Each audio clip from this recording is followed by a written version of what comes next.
Tudo bem? Aqui é mais uma vez Rafael Cataldo-Ston, sócio do escritório Cataldo-Ston Advogados, escritório especializado em leilões de imóveis. Eu vou falar hoje um tema que muita gente pergunta sobre as dívidas do imóvel. Se o arrematante, quando arremata o imóvel, ele assume as dívidas que aderem ao imóvel, que no caso é o condomínio IPTU. É o seguinte, o arrematante, no caso o advogado arrematante, tem que fazer um estudo para saber se todos os valores, todos os débitos, todas as penhoras que constam na matrícula do imóvel, o somatório desses valores serão subrogados no valor da arrematação. O que eu quero dizer? Você arrematou um imóvel por R$500 mil, ele tem dívida de 300 mil de condomínio, 200 mil de IPTU.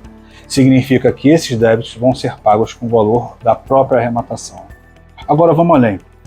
Imagine que o imóvel tenha os mesmos 300 mil de condomínio, de dívida, 200 mil de IPTU, só que ele tem uma penhora trabalhista, em que essa penhora trabalhista seja de R$200 mil.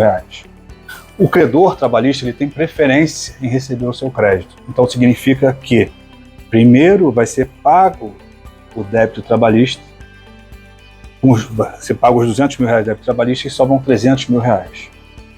E aí a gente tem R$300 mil para pagar 200 mil de IPTU e 300 mil de condomínio. Entre condomínio e IPTU, quem recebe primeiro é o IPTU, é o débito tributário. Então, com os 300 mil, 200 são pagos, são destinados ao pagamento do IPTU, sobrou 100 mil. Só que a dívida de condomínio é 300. Isso significa que o arrematante será responsável pelo pagamento de R$200 mil de condomínio? Veja o que eu estou falando. Sobrou R$100 mil, 300 mil de dívida de condomínio. No caso, 100 mil será pago de condominial com o próprio valor da arrematação. E os 200 restantes? O arrematante responde? Depende. Se o edital de leilão estiver previsto que o imóvel será vendido de forma livre e desembaraçada de débitos, o arrematante não responde. Agora, se estiver escrito no edital que os créditos serão subrogados no valor do imóvel, nos termos do artigo 908 do CPC, desculpa falar o artigo, mas esse é muito corriqueiro, a gente está falando de uma forma mais leiga aqui para vocês entenderem, existe uma divergência de entendimento. Há entendimentos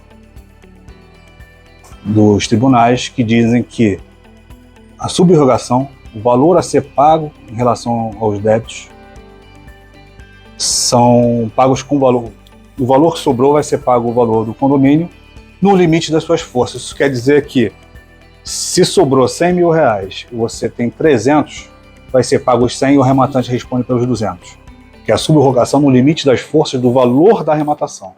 E tem entendimentos que diz que o arrematante não será responsável pelo pagamento de um débito, que essa subrogação é total. Ou seja, a gente tem 100 mil para pagar, 300 mil de condomínio.